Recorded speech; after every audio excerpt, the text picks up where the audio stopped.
everybody, welcome. Right, okay, let's get on with it. So we're going to be creating some scrunched watercolour paper today. It's super fun, it's very creative, and it's very freeing. You'll enjoy this task. Okay, so you're only going to need a few things for this.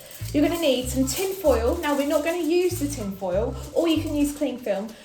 Something just to cover your surface area that you're working on top of, so you don't get any paint everywhere. Okay, I get paint all over me all the time, but I don't want you guys to get it everywhere. You will also need a little tub, cup, pot of water. You will need watercolour paints, not poster paints, because they won't work as well. Okay, and you'll see why in a minute. A paintbrush and some plain piece of paper. Okay, so let's get on with it. Right, the first thing you are going to need to do is very simply scrunch your piece of paper.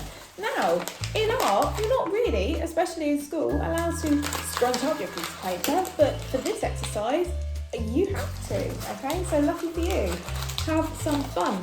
Right, so let's get on with the next bit. Now I've created my you don't want to go crazy and scrunch it so you've got nothing left, okay? But you want a nice scrunched ball of paper. I don't know how best to describe it. There's something like that, okay? Right, now I was a little bit lazy. I haven't cleaned my paint palette, okay? But what you need to do is select, I would say, about 3 or 4 colours you want to use, okay? They can be harmonious colours. You guys tell me what they are, okay? My classes, you'll know what they are, and complementary colours. I'm going to use harmonious colours today. Harmonious colours is when you have 3 or 4 colours that sit next to each other on the colour wheel, okay? And they're sitting in harmony. Right, so let's use these harmonious colours. I'm going to start with yellow. Now you can't see what I'm doing, but here I'm just mixing the colour until it becomes nice and creamy. I don't want the paint to be dry, I want it to be nice and creamy so it's easy to work with, and then it's highly pigmented as well. Okay, right, just saw Mrs. Gusani turning up in the car. Okay, so I'm going to paint all over this piece of paper and in different sections. Can you see? I'm going to try and get into all of the different grooves, the creases, and different crevices, okay?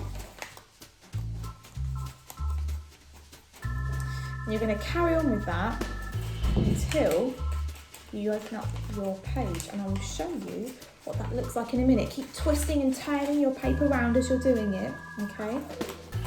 All the way over and across. Okay, so with your first layer, all you need to do is really carefully unfold it, because you might get a little tear if you're not careful. If you get a little tear, worse things happen. Don't worry about it, okay? Just be careful around that area next time, okay? So once you've unfolded it really carefully, I recommend you get a hairdryer and you just blow that over the top, and you want to dry out your colour because it will help when you're putting your other layers of colours on, and you'll see what I mean in a minute, okay? It will stop all the colours from bleeding and blending in too much and becoming a bit muddy, okay? Right, so what you need to do is, every time you do a new layer of colour, another section of colour, you want to look at what bits are missing and how you're going to then refold your ball of paper. So I'm looking at this area here thinking, yes, looking a bit blank, looking a bit sorry for itself, and this area needs a little bit of love as well, okay? So I'm going to fold that up to the top, this white area, okay? So it doesn't hide away. Oh, and same with this. And the more creases you kind of get in your paper, the better, because it will give it a really cool effect. Now, remember I said harmonious colours, so the next sort of colour along from yellow would be like a lovely green, okay? And I'm going to mix my green together very quickly for you guys. I'm going to make quite a yellowy green. Don't be afraid to customise your colours and really make them your own. So if you want a lighter shade of green, you add obviously white, but if you want it to be brighter, you add a bit of yellow, and if you want it to be darker, you add a bit of blue, okay? So I've got nice concentrated colour. I'm just going to lean in so you guys can see. I'm going to go into all of those little nooks and crannies and get it going in. Can I just say, it's been wonderful watching you guys create, and I'm talking to my classes, but also people who also have been watching these videos and joining in. It's been really lovely to see the work you create, and it inspires me as well. So keep it coming, it's wonderful.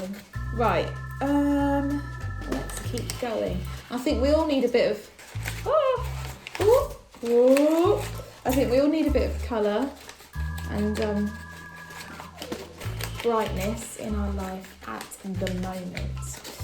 Okay, so I've still got some white areas, but I'm not unhappy about that because I want to leave some bits ready for my next layer of colour. You can do as many different colours as you like, okay? But you've just got to make sure you're always working on a white area. And I'm going to carefully unfold this and dry. Oh, it's so cool already. Okay, and dry this layer out with the hairdryer. But I'm just going to zoom in quickly before I get on with the other layers, okay? Oh, the rest of you try and guess what colour I would use next if this is a harmonious palette, okay? What will my next colour be, okay? But you can see all of these fantastic shapes and textures that are being made from this crumpled paper, and I feel like it's going to look a little tie-dye by the end of this, okay?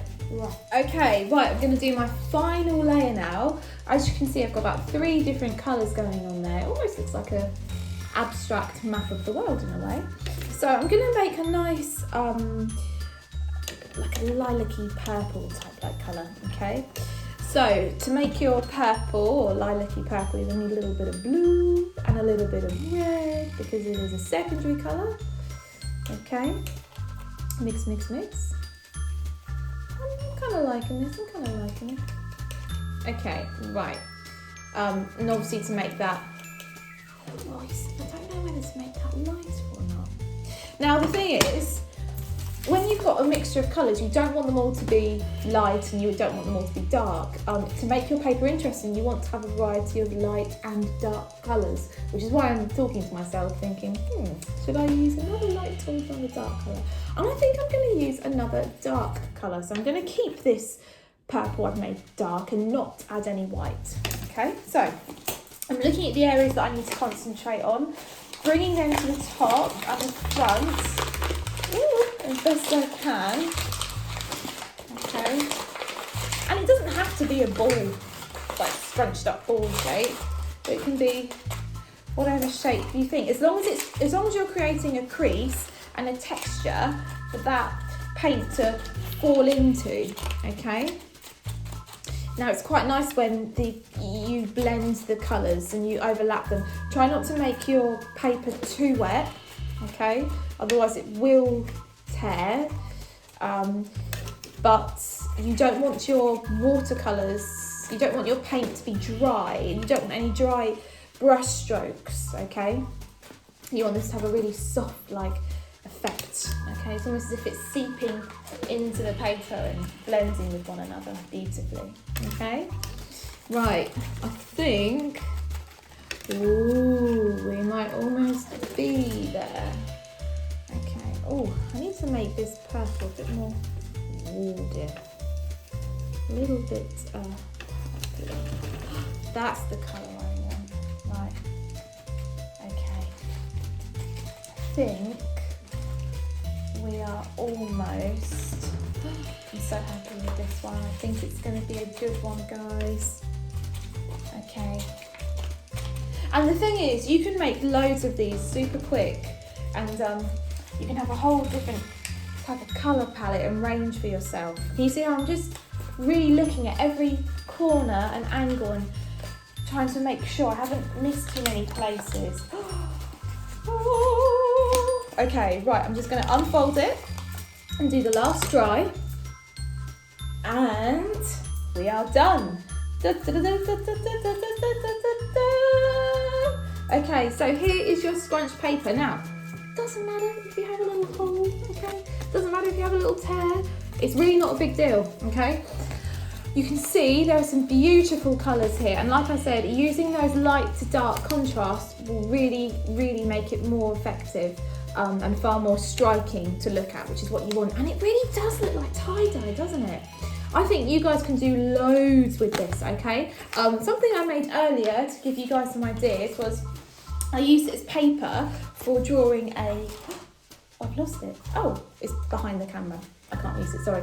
A seashell. So I grabbed a black biro and I did some observational drawing of a seashell, and I used some just simply some black felt tip, and I found some gold paint to go over the top of it. But you guys could do anything with this, okay? You could use it as a background for a comic that you're making. You could you see where you've got all these beautiful creases here? You could grab some gold paint and you could do some lines all the way through these creases and make a really beautiful abstract piece of work. Anything you like. This could be the background for a really funky planet. It could be the sky where you've got blues and greens and yellows. Possibly some sort of alien planet, I'm not too sure, okay? But use this to inspire you and create some beautiful artwork at home. Keep sharing your fantastic work, and I can't wait to see what you come up with. Bye!